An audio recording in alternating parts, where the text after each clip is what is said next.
Pihak berwenang Israel menyetujui pembangunan lebih dari 1.700 rumah baru di Yerusalem Timur.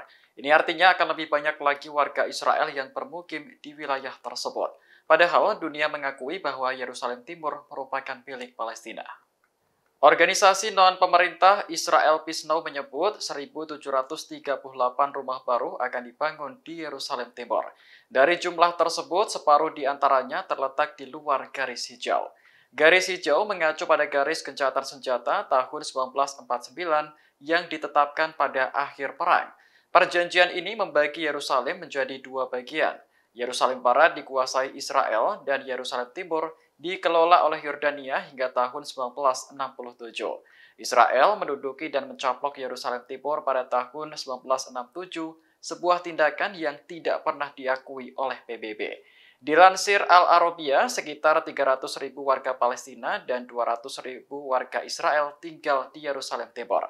Permukiman Israel di wilayah pendudukan adalah ilegal menurut hukum internasional. Terkait rencana pembangunan 1.700 rumah baru di Yerusalem Timur, Mesir dengan tegas menolak. Menurut Kementerian Luar Negeri Mesir, Israel berupaya melemahkan status hukum, sejarah, dan demografi wilayah.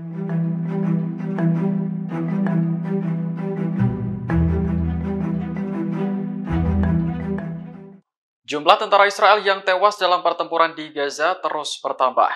Pada Kamis 7 Desember hari ini, militer Israel kembali mengumumkan kematian seorang tentaranya. Dilansir The Times of Israel, korban bernama Sersan Maor Gersoni, prajurit dari Batalion 8173 Brigade 6. Ia terbunuh saat melawan pasukan Hamas di Gaza Utara pada Rabu kemarin. Kematiannya menambah daftar tentara Israel yang tewas sejak invasi darat menjadi 87 orang. Meski menderita kerugian pasukan, militer Israel tak berhenti mengejar ambisinya untuk melenyapkan Hamas. Bahkan tank-tank Israel sudah memasuki Gaza Selatan di dekat Khan Younis. Militer Israel mengatakan anggota Hamas muncul dari bawah tanah dan bertempur tatap muka dengan Zionis. Sayap militer Hamas, Brigade Al-Hassam juga membenarkan bahwa pasukannya terlibat pertempuran sengit dengan Israel. Pihaknya mengklaim berhasil menghancurkan 23 kendaraan militer musuh di Khan Younis dan Beit Lahia.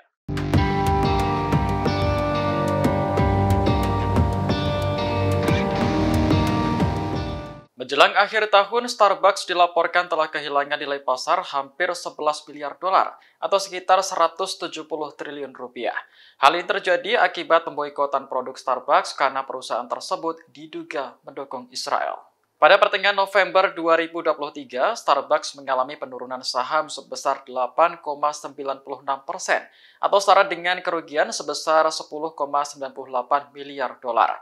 Dilansir Al-Mayadin, ini merupakan kerugian terburuk yang pernah dialami perusahaan sejak tahun 1992. Selain karena boikot produk, kerugian juga disebabkan oleh pemogokan karyawan untuk mendukung Palestina.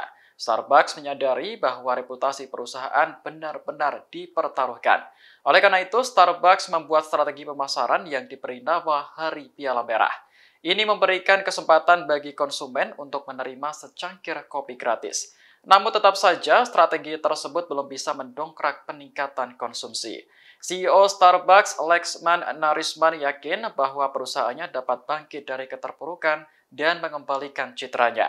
Sebagai informasi, Starbucks adalah franchise kedai kopi terkenal asal Amerika yang sudah membuka gerai di 61 negara. Namun belakangan, produk Starbucks terkena seruan boikot karena perusahaan dituduh mendukung Israel.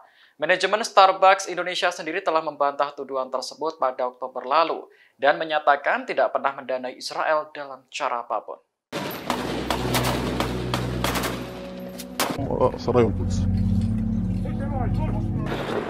Tentara Israel dilaporkan telah menerobos 3 wilayah di jalur Gaza pada Kamis 7 Desember hari ini. Mereka terlibat pertempuran jarak dekat dengan Hamas setelah kelompok tersebut keluar dari terowongan. Juru bicara militer Israel, Daniel Hagari, mengatakan 3 wilayah yang berhasil diterobos yakni Jabalia, Sujaiyah, dan Khan Younis. Di wilayah tersebut, Hamas keluar dari bawah tanah untuk melawan pasukan Israel secara langsung. Hagari mengklaim bahwa Israel lebih unggul karena berhasil membunuh sejumlah anggota Hamas di Khan Younis. Selain itu, pihaknya juga menyerang kompleks militer milik Batalion Jabalia Pusat Hamas. Di sisi lain, Hamas juga terus melakukan perlawanan untuk mengusir tentara Israel dari tanah Gaza. Sayap militer Hamas, Brigade Al-Hassam, membenarkan bahwa pihaknya terlibat pertempuran langsung dengan Israel di Sujaya. Kemajuan berhasil dibuat di wilayah Khan Yunis dan Beit Lahia, di mana 28 kendaraan militer Israel telah dihancurkan. Selain itu, Al-Hassam juga membunuh dan melukai 6 tentara Israel dengan bom.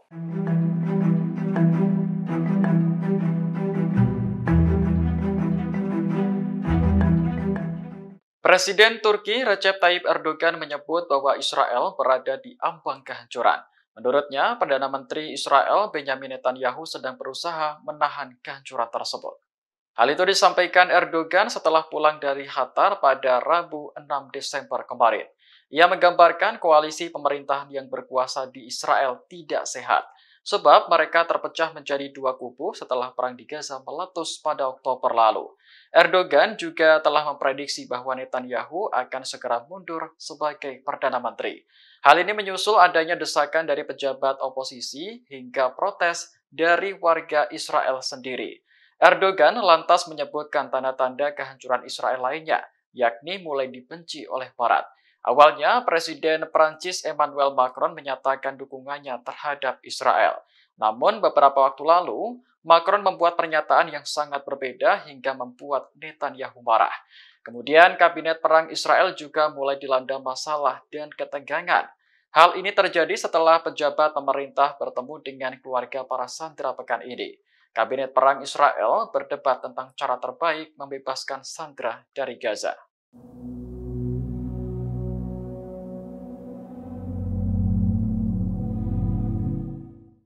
Hampir setengah juta warga Israel meninggalkan negaranya sejak pecahnya konflik di Gaza pada 7 Oktober lalu. Padahal Israel telah mengimbau warganya untuk tidak keluar negeri karena kebencian terhadap Zionis semakin meningkat. Dilansir Anadolu Agency, Otoritas Kependudukan dan Imigrasi memperkirakan sekitar 370.000 orang meninggalkan Israel dalam 2 bulan terakhir. Menurut surat kabar lokal, sekitar 600.000 warga Israel bepergian ke luar negeri untuk berlibur sebelum pecahnya perang di Gaza. Sementara hampir 370.000 warga lainnya berangkat setelah konflik. Dari total jumlah tersebut, 301.000 orang kembali ke Israel pada bulan Oktober dan 194.000 orang pada November. Artinya, jumlah warga Israel yang tidak kembali hingga saat ini mencapai 470.000 orang. Majalah Israel mengatakan bahwa konflik Gaza telah mengurangi imigrasi ke Israel secara signifikan.